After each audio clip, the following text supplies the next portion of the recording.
Okay, so in this lecture we are going to discuss about the very interesting property of the fluid that is called as surface tension. There are so many different phenomena we observe in our day-to-day life because of this property of fluid surface tension. For example, when we put the drop of water on the surface of table, it will get spread or it will get flattened.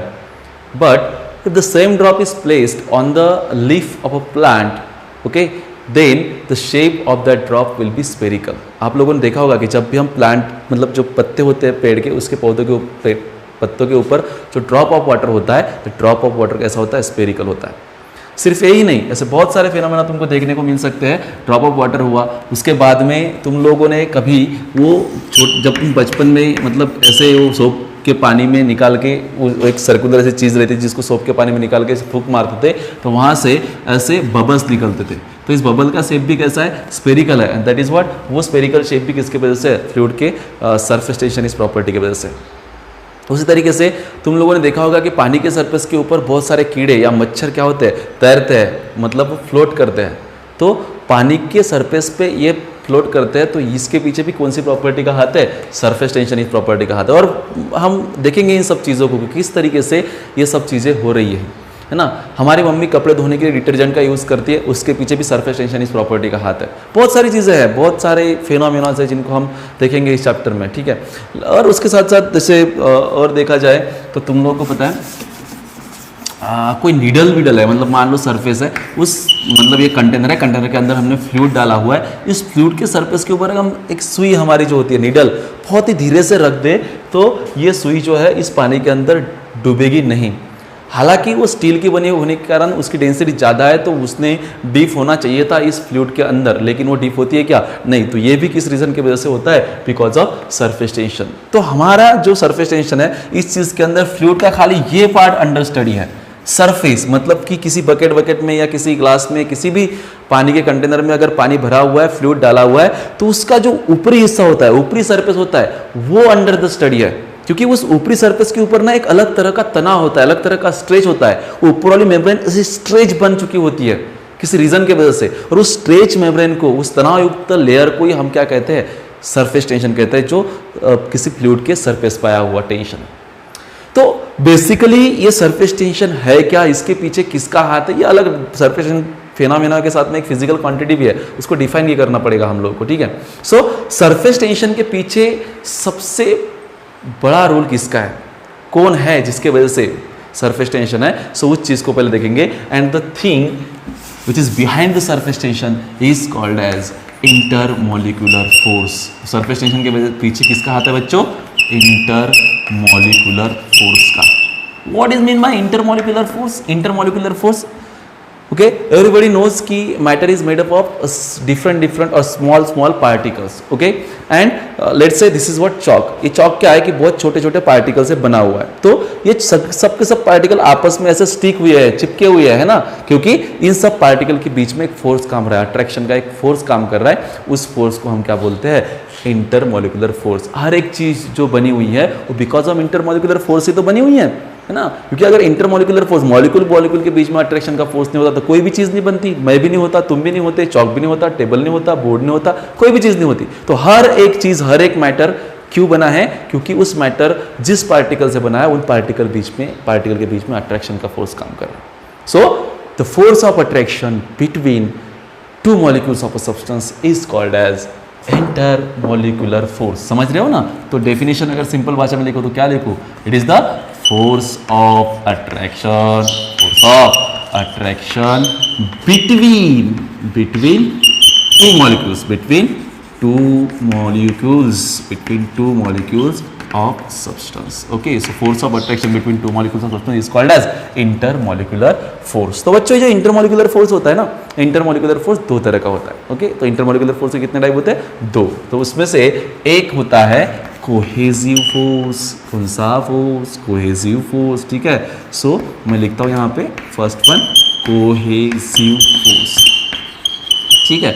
So cohesive force क्या है, cohesive force है तो intermolecular force ही, लेकिन ये उन दो molecule के बीच में का अट्रैक्शन का फोर्स है जो मॉलिक्यूल सेम सब्सटेंस के. फॉर एग्जांपल चॉक मतलब कि चॉक के दो मॉलिक्यूल के बीच में जो अट्रैक्शन का फोर्स है that will be called as cohesive force. पानी पानी कोहेसिव फोर्स, दूध दूध cohesive force, kerosene kerosene cohesive force, mercury mercury cohesive force. तो किसी भी सब्सटेंस के यानी कि अगर दो मॉलिक्यूल के बीच में के इंटरमॉलिक्यूलर फोर्स के अट्रैक्शन की बात कर रहे हैं तो वो दोनों के दोनों मॉलिक्यूल सेम सब्सटेंस के अगर हो तो उस इंटरमॉलिक्यूलर फोर्स को हम क्या बोलते हैं? Cohesive force.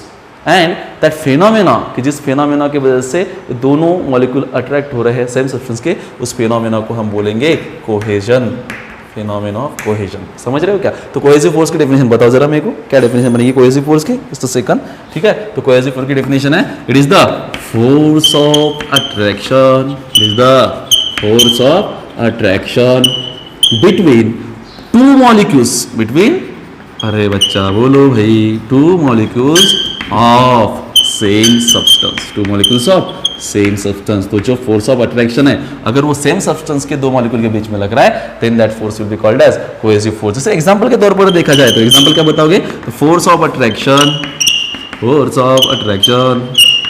बिटवीन, हाँ बेटा, बिटवीन टू वाटर मॉलिक्यूल्स, बराबर है, टू वाटर मॉलिक्यूल्स। तो मॉलिक्यूल्स अगर दोनों के दोनों मान लो वाटर के तो उनके बीच में कोहेसिव फोर्स होता है, ठीक है। जैसे मान लो तुम लोग क्या करिए, एक टेबल है, उस टेबल के ऊपर क्या करो तुम लोग, दो पानी के ड्रॉपलेट डालो, ज्यादा दूर दूर नहीं, नजदीक नजदीक, ठीक है। तो अट्रैक्ट तो नहीं कर रहे, अब क्या करो, स्केल से या पेन से उन दोनों को जोड़ दो। तो जब तुमको जोड़ने को तो आपस में मिल जाते हैं, क्यों? कि पानी पानी कोहेसिव, ठीक है। सो तो जो कोहेसिव फोर्स है वो दो सेम सब्सटेंस के मतलब दो मॉलिक्यूल जो सेम सब्सटेंस के उनके बीच में लगता है, ठीक है। उसके साथ साथ हम लोग और एग्जांपल ले सकते हैं, it is the force of attraction between to air molecules. तो भाई एयर के हुए तो क्या हुआ, अगर एयर के दोनों मॉलिक्यूल्स दो मॉलिक्यूल्स है उनके बीच में फिर से कौन सा फोर्स होगा? कोहेसिव फोर्स, है ना। और एक बात ध्यान रहे, जैसे फॉर एग्जांपल कि मैं पानी की बात कर रहा हूं तो एक पानी का मॉलिक्यूल है मेरे पास और दूसरा एक कोल्ड ड्रिंक्स का मॉलिक्यूल है। तो तुम बोलोगे सर कोल्ड ड्रिंक्स तो पानी ही तो है, लेकिन नहीं, वो फ्लेवर्ड वाटर है ना।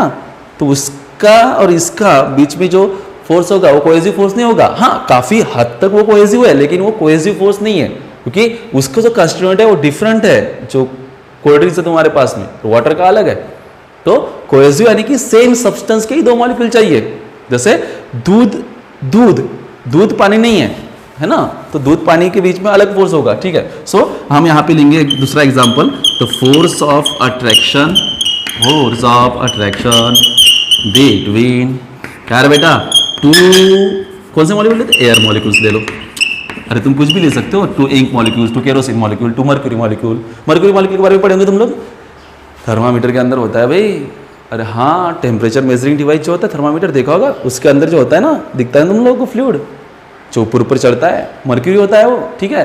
अगर थर्मामीटर किसी रीजन की वजह से टूट जाए, ठीक है, तो हम बचपन में शायद खेले होंगे तुम लोग, तो वो जो मर्क्यूरी होता है, मर्क्यूरी सिल्वर इन कलर होता है, ठीक है। तो उसको तुम तोड़ने की कोशिश करोगे उसके किसी एक फ्लूइड मतलब मर्क्यूरी के ड्रॉप को, तो आसानी से टूटता नहीं, because the cohesive force between the mercury molecule is so high, okay, टूटता नहीं। और टूट जाए तो छोटे छोटे छोटे जो स्फेरिकल ड्रॉपलेट में टूट जाता है, और उन सबको तुम इकट्ठा करोगे तो उनका एक बन जाता है। इसका मतलब उनके बीच में का जो कोहेसिव फोर्स है वो स्ट्रांग होता है, ठीक है।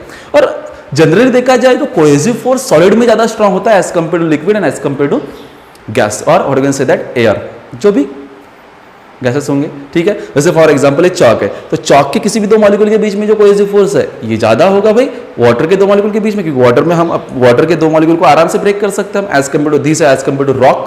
तो तुम कहानी को समझ रहे हो, कोहेसिव फोर्स सॉलिड में ज्यादा होता है as compare to what is the liquid और gases, okay. So cohesive force ध्यान में आ गई कहाँ की तुम्हारी, force of attraction between two molecules of the same substance is called as cohesive force. उसके तो एग्जांपल भी हम लोग देते हैं। दूसरा फोर्स, दूसरा है बेटा एडहेसिव फोर्स। सेकंड वाला क्या है, इंटरमॉलिक्यूलर फोर्स का दूसरा प्रकार कौन सा है, टाइप कौन सा है, अरे बोलो कौन सा है, एडहेसिव फोर्स, ठीक है, एडहेसिव फोर्स, ठीक है। So what is mean bye adhesive? Adhesive force again it is the intermolecular force of attraction between two molecules of a different substance, okay. तो हमारे पास दो मॉलिक्यूल होंगे लेकिन अलग अलग सब्सटेंस के। फॉर एग्जांपल मैं बोर्ड पे लिखना नहीं लिख रहा, अबे बोल, लिख रहा कि नहीं लिख रहा, लिख रहा। तो बोर्ड का मॉलिक्यूल जो है बोर्ड के मॉलिक्यूल के पास जाके स्टिक हो रहा है चॉक का मॉलिक्यूल। तो चॉक का मॉलिक्यूल, बोर्ड का मॉलिक्यूल, ये दोनों के दोनों डिफरेंट मॉलिक्यूल है ना। अरे डिफरेंट सब्सटेंस के दो मॉलिक्यूल है ना, तो उनके बीच में जो अट्रैक्शन का फोर्स है that force is called as adhesive force. तू समझ रहा नहीं समझ रहा, समझ रहा, ठीक है। और ये जो फिनोमेना है, जिस फिनोमेना के अंदर डिफरेंट सब्सटेंस के दो मॉलिक्यूल एक में के साथ अट्रैक्ट होता है, उस फिनोमेना को हम क्या बोलेंगे, अरे क्या बोलेंगे, अडहेशन बोलेंगे भाई, क्या बोलेंगे, से इधर कोहेशन बोले थे, इधर अडहेशन बोलेंगे। तो बता, डेफिनेशन बता भाई, अडहेशन फोर्स की क्या होगी, अडहेसिव फोर्स की क्या होगी, is the force of attraction between two molecules of different substance, ठीक है। सो फोर्स ऑफ अट्रैक्शन, बोलो बोलो, force of attraction between two molecules of different substance. कैसे सब्सटेंस भाई, डिफरेंट सब्सटेंस। ओके चलेगा भाई, एग्जाम्पल के तौर पे लिख लेना तुम लोगों ने। The force of attraction between chalk and board, white board, green board, जो भी लिखना है। The force of attraction between ink molecule and paper molecule. अरे भाई इंक से पेपर पे लिखते तो इंक चिपकती नहीं चिपकती, पेपर के मॉलिक्यूल को चिपकती, तो उनके बीच में कौन सा फोर्स है बेटा, एडहेसिव फोर्स है ना। फेविकॉल के बारे में सुने हो तुम लोग, Fevicol is called a strong adhesive, है ना। दो डिफरेंट चीजों को जोड़ने के लिए जिसको यूज करते हैं उसको फेविकॉल कहते हैं, ठीक है। तो फेविकॉल जो होता है ना बच्चों, फेविकॉल स्ट्रॉन्ग एडहेसिव होता है दो अलग अलग चीजों को जोड़ने के लिए। ओके सो बहुत ही सिंपल चीजें मैंने बताई तुम लोगों को। सरफेस टेंशन इस प्रॉपर्टी की, फ्लूइड की सरफेस टेंशन इस प्रॉपर्टी के पीछे एक बहुत ही बेसिक चीज का हाथ है जिसका नाम है intermolecular force. Intermolecular force it is the force of attraction. अभी रिवाइज करने की जरूरत नहीं, तुम लोगों के सामने तो पढ़ चुके हो, ठीक है। अब ये हुआ, उसके बाद में ये जो सरफेस टेंशन है, सरफेस टेंशन फ्लूइड की एक प्रॉपर्टी है, साथ ही साथ में it is what physical quantity. मैंने जैसे बताया इसके पहले भी, हम लोग पहले ये फिनोमेना होता क्यों है, ये जो कोई भी फ्लूइड रेस्ट में है इसके सरफेस पे जो स्ट्रेच मेम्ब्रेन बनती है वो क्यों बनती है, जिसकी वजह से वाटर स्पाइडर उसके ऊपर भाग सकता है, तैर सकता है, वो स्ट्रेच मेम्ब्रेन क्यों बनती है। इसके लिए एक थ्योरी है हमारे पास, जिस थ्योरी का नाम है मॉलिक्यूलर थ्योरी। हाँ, surface tension on the basis of molecular theory देखेंगे हम लोग। उसके बाद में सरफेस टेंशन को टेक्निकली डिफाइन भी करेंगे, because surface tension is a physical property. Physical property तो उसको गिन सकते हैं हम लोग, गिनने के लिए उसको डिफाइन करना पड़ेगा, उसका ऐसा आएगा, सिचुएशनल डायमेंशन सब आएगा उसका, ठीक है। लेकिन मॉलिक्यूलर थ्योरी देखने से पहले, सरफेस टेंशन इस फिनोमेना को अंडरस्टैंड करने से पहले, इसको एक्सप्लेन करने के लिए कुछ इंपॉर्टेंट टर्म्स को हमको जानना है ना। Important definition concern with surface tension, जिसके अंदर की पहले डेफिनेशन है that is called as molecular range. कौन सी रेंज बेटा, molecular range. Okay so what is mean by molecular range? A molecular range is denoted by capital R। किससे denote करते हैं बेटा उसको, कैपिटल R से। molecular range denoted by capital what is molecule। मैंने अभी बोला है तुम लोगों को कि भाई मॉलिक्यूल के बीच में क्या होता है, फोर्स ऑफ अट्रैक्शन होता है, नहीं होता है, होता है। कोई कंटेनर है, कंटेनर के अंदर फ्लूइड है, फ्लूइड के मॉलिक्यूल जितने भी हैं उन सब में अट्रैक्ट, आपस में एक में को अट्रैक्ट करके रखे हुए है, बांध के रखे हुए है। उनके बीच में कौन सा फोर्स है, फुल एडहेसिव कोहेसिव। अरे किस कंटेनर के अंदर जो लिक्विड है उसके अंदर उसके दो मॉलिक्यूल के बीच में कौन सा है, कोहेसिव एडहेसिव है, कोहेसिव फोर्स है। अरे है नहीं है तो मान ले कोई एक मेरे पास एक फ्लूइड का एक मॉलिक्यूल है, ठीक है। अब ये फ्लूइड का मॉलिक्यूल दूसरे मॉलिक्यूल पे अट्रैक्शन का फोर्स एक्सर्ट करेगा नहीं करेगा, करेगा। ओके अब मेरे को सोच, एक मॉलिक्यूल यहाँ पे है वाटर का, फ्लूइड का, और एक मॉलिक्यूल बहुत यहाँ से 3-4 किलोमीटर दूर है। ये मॉलिक्यूल उस मॉलिक्यूल को अट्रैक्ट कर पाएगा? नहीं क्यों, क्योंकि रेंज ना, इसकी जो अट्रैक्शन की रेंज होती है बहुत कम होती है। इनफैक्ट ये जो इंटरमॉलिक्यूलर फोर्स होती है, इनकी इंटरमॉलिक्यूलर फोर्स की जो रेंज होती है वो बहुत कम होती है, and it is of order of 10⁻⁹ metre. बहुत कम रेंज तक इफेक्टिव होते हैं फोर्सेस। इसका मतलब क्या है कि मॉलिक्यूलर रेंज, ये जो फोर्स है, ये जो मॉलिक्यूल है, ये दूसरे मॉलिक्यूल के ऊपर इंटरेक्शन का फोर्स, अट्रैक्शन का फोर्स एक्सर्ट कर सकता है, लेकिन उसकी कुछ रेंज होगी ना कि भाई यहां तक है तो अट्रैक्ट करेगा, यहां तक है तो अट्रैक्ट करेगा, यहां तक है तो अट्रैक्ट करेगा, लेकिन यहां तक होगा तो नहीं करेगा। इसका मतलब मैक्सिमम डिस्टेंस, ध्यान से सुन, किसी भी मॉलिक्यूल से हम गिनना चालू करेंगे तो मैक्सिमम डिस्टेंस जहां तक के उस मॉलिक्यूल का intermolecular force of attraction effective रहता है, उस मैक्सिमम डिस्टेंस को हम क्या कहेंगे, उसका molecular range. So this is what, मान लो ये यहां तक अट्रैक्ट कर सकता तो ये हो गई इसकी मॉलिक्यूलर रेंज। अब ये चारों तरफ किधर भी होगा तो चारों तरफ रहेंगी, इसका मतलब मैं अगर यहां पे ऐसा सर्कल बना लूं या एक स्फीयर बना लूं, है ना, तो ये जैसे ये चारों तरफ इसकी क्या है, रेंज, कि यहां तक इस रेंज के अंदर अगर दूसरा मॉलिक्यूल होगा तो उसके ऊपर फोर्स लगा सकता है, नहीं तो लगा सकता नहीं। तो किसी भी मॉलिक्यूल से मैक्सिमम वाला डिस्टेंस जहां तक के उसका intermolecular force of attraction effective होता है, उस डिस्टेंस को हम क्या कहते हैं, उसकी मॉलिक्यूलर रेंज। तो समझ रहा नहीं समझ रहा, समझ रहा, ठीक है। तो ध्यान दे इधर, what is the definition for molecular range, the maximum distance, कैसा डिस्टेंस बोल जरा, मैक्सिमम डिस्टेंस, हाँ बेटा बोल दे, ठीक है, the maximum distance up to the maximum distance from the molecule. हाँ बेटा ये लिखते हैं मोर प्रिसाइजली थोड़ा सा, from the molecule, maximum distance from the molecule.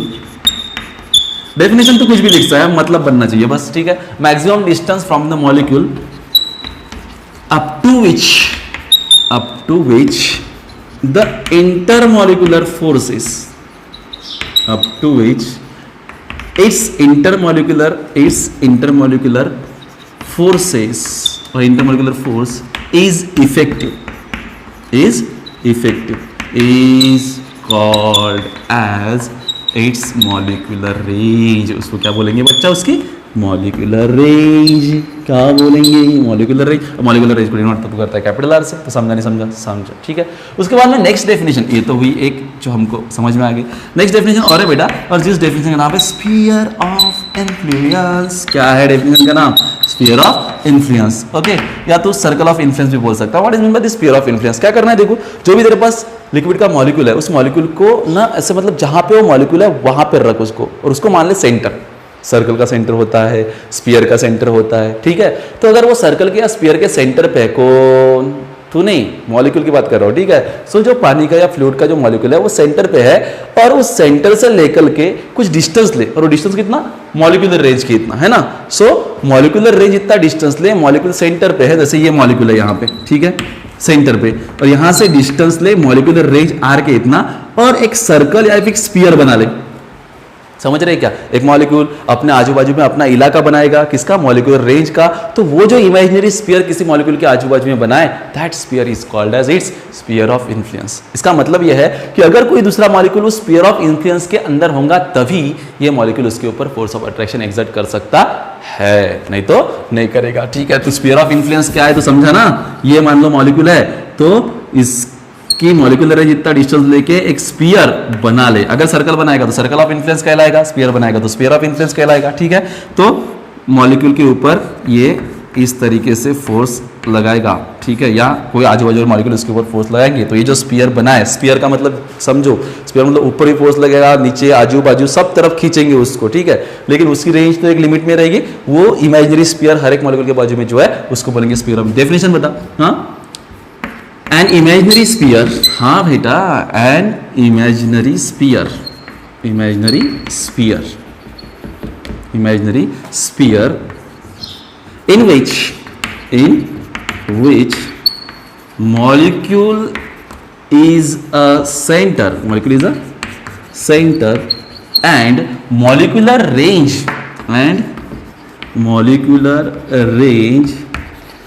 is its radius, is called as sphere of influence। तू समझा नहीं समझा?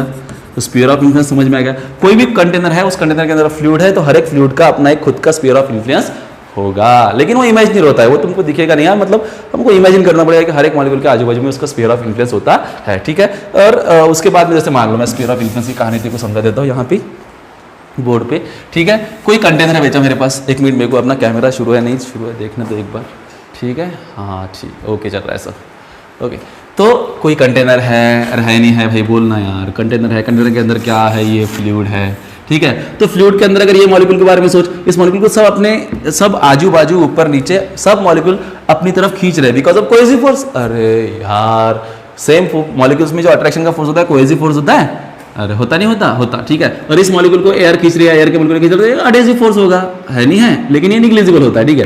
तो इधर ही जो फोर्स है, ये मॉलिक्यूल को अगर सेंटर मान लो तो ये उसका स्फीयर ऑफ इन्फ्लुएंस होगा, बराबर है, क्योंकि इसकी मॉलिक्यूलर रेंज तो एक पर्टिकुलर डिस्टेंस तक होगी ना, और बहुत सारे मॉलिक्यूल इस स्फीयर ऑफ इन्फ्लुएंस के अंदर होंगे जो जिनको ये खींच रहा है या उनको ये वो इसको खींच रहे हैं, ठीक है। This is what sphere of influence. ऊपर भी, नीचे भी, आजू भी, काजू भी, सब तरफ स्फीयर को इमेजिन करो भाई थोड़ा, ठीक है, ओके। तो ये हुआ। उसके बाद में एक छोटी सी और टर्म है, that is called as surface film. कौन सी फिल्म? सरफेस फिल्म, ठीक है। फिल्म सुना तो भाई देख, मतलब है ना, फिल्म की बात कर रहे हैं, ठीक है। सरफेस फिल्म मतलब क्या? ये जो सरफेस होता है ना बच्चों, अरे ये जो फ्लूइड है इसका सरफेस है ना, तो यहाँ की, जैसे मान लो कि ये कंटेनर के अंदर अलग अलग लेयर है, एक लेयर, ये पहली लेयर, ये दूसरी लेयर, तीसरी लेयर, जैसे अलग अलग लेयर, तो हम सरफेस के पास की एक लेयर लेंगे, है ना, सरफेस के पास की लेयर, जिस लेयर की थिकनेस इस मॉलिक्यूलर रेंज के बराबर होती है, मतलब आर के बराबर होती है। जैसे मान लो मैं एक मॉलिक्यूल लिया यहाँ पे और इसका स्फीयर ऑफ इन्फ्लुएंस ये बनाया मैंने, ठीक है, ये मॉलिक्यूल लिया और इसका स्फीयर ऑफ इन्फ्लुएंस क्या बनाया, ये अगर ये इसका स्फीयर ऑफ इन्फ्लुएंस है, इसका आधा स्फीयर ऑफ इन्फ्लुएंस ऊपर है और आधा नीचे है, तो आधा नीचे मतलब ये इतना डिस्टेंस आर होता है ना मॉलिक्यूलर रेंज के बराबर, तो उतने डिस्टेंस इतनी थिकनेस जो है सरफेस पे, ये जो लेयर है हमारे पास, उस लेयर को हम क्या बोलते हैं, सरफेस फिल्म यानी कि layer of a fluid at the surface having thickness equals to the molecular range. Okay, so इन सब चीज़ों को, मतलब कि molecular range को, sphere of influence को, surface film को, इन सब चीज़ों को हम यूज़ करेंगे हमारी नेक्स्ट थ्योरी में, जिस थ्योरी को हमने कहा था, क्या कहा था बोल जरा, उस थ्योरी को हमने कहा था surface tension on the basis of molecular theory. ठीक है, तो मॉलिक्यूलर थ्योरी को देखेंगे अभी, यानी कि हम एक्सप्लेन करेंगे कि सरफेस टेंशन का जो फेनोमेना है, तनाव भरी मेम्ब्रेन किसी फ्लूइड के सरफेस के ऊपर बनती है, ये जो स्ट्रेच मेम्ब्रेन बनती है, किसी कोई भी ले ले तू, ग्लास है ना तेरे पास, ग्लास में पानी है ना, तो पानी के ऊपर वाले सरफेस पे भी टेंशन होता है बच्चा, नीचे नहीं होता है, नीचे नहीं, खाली सरफेस पे बकेट में पानी है, पानी के ऊपर टेंशन है। कोई भी फ्लूइड जो रेस्ट में है उसके सरफेस पे जो तनाव होता है, टेंशन होता है, वही सरफेस टेंशन है, और उसके पीछे किसका हाथ है, इंटरमॉलिक्यूलर फोर्स का। अभी देखेंगे हम लोग, ठीक है। सो हम पढ़ रहे हैं, दैट इज क्या पढ़ रहे हैं, बता दैट हम, अरे बता, ध्यान नहीं आया तेरा, हम पढ़ रहे हैं सरफेस टेंशन। क्या पढ़ रहे हैं, surface tension on the basis of molecular theory. कौन सी थ्योरी बेटा, मॉलिक्यूलर थ्योरी। ठीक है, सो ये मॉलिक्यूलर थ्योरी के लिए क्या करना है, सबसे पहले हमको कंसीडर करना है एक कंटेनर जिसके अंदर कुछ फ्लूइड है। ठीक है, ओके, सो एक कंटेनर कंसीडर करेंगे, ओके, इस तरीके से, और इसके अंदर कुछ वाटर या कुछ फ्लूइड भरा हुआ है। ठीक है, this is what, surface of that fluid, ये क्या है, उस फ्लूइड का सरफेस। ठीक है, now consider 3 molecules, okay, let's say this is molecule A having this sphere of influence. Okay, तो ये मॉलिक्यूल ये बनाया हम लोगों ने, और उसका स्फीयर ऑफ इन्फ्लुएंस में तुमको साथ में दिख रहा नहीं दिख रहा, अरे दिख रहा। हमारे पास दूसरा है बेटा, ये मॉलिक्यूल B, यहाँ पे बनाते हैं, चलो, ये मॉलिक्यूल B है और ये है उसका स्फीयर ऑफ इन्फ्लुएंस। ठीक है, और तीसरा बनाते हैं मॉलिक्यूल C यहाँ पे। ठीक है, और ये है मॉलिक्यूल C का स्फीयर ऑफ इन्फ्लुएंस। हमने 3 मॉलिक्यूल कंसीडर किए, A, B एंड C। ठीक है, और तीनों मॉलिक्यूल के हम लोगों ने क्या बनाए, स्फीयर ऑफ इन्फ्लुएंस, तुम देख पा रहे हो। ठीक है, अब बताओ इन तीनों मॉलिक्यूल वन बाय वन देखेंगे, मॉलिक्यूल A के बारे में सोचो। ठीक है, तो now this molecule A is what, it lies completely inside the liquid. इसका मतलब इस मॉलिक्यूल के ऊपर जो चारों तरफ से ऊपर नीचे आहे बाहे राइट लेफ्ट जिधर उधर से फोर्स लग रहा है, उसके नेबरहुड मॉलिक्यूल उसके ऊपर अट्रैक्शन का फोर्स लगाएंगे नहीं लगाएंगे भाई, लगाएंगे। और कौन सा force, cohesive force, same molecules, हाँ करेक्ट है। ठीक है, सो इसको इधर सब तरफ सेम फोर्स से खींचा जा रहा है कि नहीं जा रहा, बता। अरे हाँ भाई खींचा जा रहा है। ठीक है, तो सब तरफ अगर सेम फोर्स लगेगा तो उसके ऊपर नेट फोर्स कितना होगा, नेट फोर्स 0 होगा भाई। अरे वाह, इधर से मेरे को कुछ फोर्स लग रहा है, इधर से कुछ फोर्स लग रहा है, दोनों फोर्स सेम है, तो मेरे ऊपर नेट फोर्स कितना लग रहा है, 0। तो इसके ऊपर नेट फोर्स कितना लग रहा है, 0। रिजल्टेंट फोर्स कितना लग रहा है, 0। तो मतलब ये इक्विलिब्रियम में है, हाँ ये अंदर ही अंदर घूम सकता है, लेकिन इक्विलिब्रियम में है। इसके ऊपर नेट फोर्स 0 लग रहा है बच्चों, क्योंकि उसके आजू बाजू में सब मॉलिक्यूल उसको सेम फोर्स से खींच रहे हैं। ठीक है, तो मतलब ये अगर इक्विलिब्रियम में है, स्टेबल है, तो ये खुश होगा नहीं होगा, हैप्पी है भाई, कोई टेंशन नहीं है यहाँ पे। ठीक है, लेकिन अब सोचो मॉलिक्यूल बी के बारे में। Molecule B is lies just below the surface of the liquid. इस लिक्विड का ये सरफेस है, इसके थोड़ा सा नीचे लाई कर रहा है। ठीक है, okay, and that's why the major part of its sphere of influence lies inside the liquid and the very small part of this sphere of influence lies in the air. That means the so many numbers of water molecules inside its sphere of influence as compared to the what air molecules. अरे ऊपर वाले हिस्से में जो air molecules है वो कम होंगे as compared to this liquid molecule. इसका मतलब इसको liquid molecule ज्यादा ताकत से खींचेंगे, है ना, और ऊपर मॉलिक्यूल्स की क्वांटिटी कम है, तो ऊपर लगने वाला जो फोर्स होगा वो कैसा होगा, काफी कम होगा। अरे होगा नहीं होगा। इसका मतलब इसके ऊपर जो नेट फोर्स होगा वो क्या हो, 0 होगा? नहीं भाई 0 नहीं होगा, उसको नीचे खींचने वाले ज्यादा है। इसका मतलब नेट रिजल्टेंट फोर्स किधर लगेगा, इसके ऊपर डाउनवर्ड डायरेक्शन में लगेगा। किधर लगेगा, डाउनवर्ड डायरेक्शन में। तो क्या एक इक्विलिब्रियम में है, नहीं। तो क्या एक खुश है, नहीं। तो ये तो टेंशन में है। अरे यार ये नीचे खींचे जा रहा है। ठीक है, ओके सेम अब सी के बारे में सोच, see is what on the surface of the fluid, okay in which it's half of sphere of influence is in air and half of sphere of influence is liquid, okay लेकिन liquid की density as compare to air ज्यादा होने के कारण जो liquid molecules होंगे इस sphere of influence में ज्यादा होंगे, इसका मतलब अगेन जो फोर्स ऑफ अट्रैक्शन लिक्विड लगाएगा वो एयर के कंपैरिजन में काफी ज्यादा होगा। इसका मतलब सरफेस पे जो लिक्विड मॉलिक्यूल है वो भी किधर जाना चाहेगा, नीचे। इसका मतलब क्या ये इसके ऊपर लगने वाला रिजल्टेंट फोर्स 0 है? नहीं, इसके ऊपर भी रिजल्टेंट फोर्स किधर लगेगा, in downward direction. That means इस पूरी सिनेरियो से क्या कंक्लूजन निकलता है कि the liquid molecules on the surface और just below the surface of the fluid had as an resultant force which is acting in a downward direction and just because of that each and every molecule which is on the surface film means कि भाई ये वाली film जिसकी molecular range किसके बराबर, जिसकी thickness किसके बराबर, मॉलिक्यूलर रेंज के बराबर है। अब ये बी उस सरफेस फिल्म के अंदर है ना, तो इस सरफेस फिल्म के अंदर का हर एक मॉलिक्यूल के ऊपर कुछ ना कुछ रिजल्टेंट फोर्स लगता है डाउनवर्ड डायरेक्शन में and because of that each and every molecule tries to coincide, okay ये चाहते हैं कि हम इक्विलिब्रियम की स्टेट को अटेंड करें, लेकिन नीचे वाले मॉलिक्यूल तो उनको आने नहीं देंगे। कि नीचे वाले बोलेंगे कि भाई हमारा कोई इक्विलिब्रियम तुम खराब कर रहे हो, तो ऊपर वाले सरफेस वाले हर एक मॉलिक्यूल नीचे जाना चाहता है because liquid have tendency to minimize its potential energy, okay ना। So to attain the minimum potential energy that liquid surface tries to reduce the number of molecules on the surface of that liquid, और उसके वजह से क्या होता है, एक तरह का तनाव, वो सब मतलब सरफेस एरिया को कम करना चाहते हैं, और सरफेस एरिया कम करने की वजह से नंबर ऑफ मॉलिक्यूल को कम करने के लिए एक मेम्ब्रेन कैसी बन जाती है, स्ट्रेच मेम्ब्रेन वहां पे बन जाती है, तन जाते हैं वो बिल्कुल, है ना, एक तरह का तनाव वहां पे होता है, और जिसके वजह से हमारे नीडल या फिर वो इंसेक्ट उसके ऊपर तैर सकते हैं, ठीक है। सो यहाँ पे जो स्ट्रेच मेम्ब्रेन बन गई, दैट इज व्हाट, उस स्ट्रेच मेम्ब्रेन को हम क्या कहेंगे बच्चों, उस स्ट्रेच मेम्ब्रेन को हम क्या कहेंगे,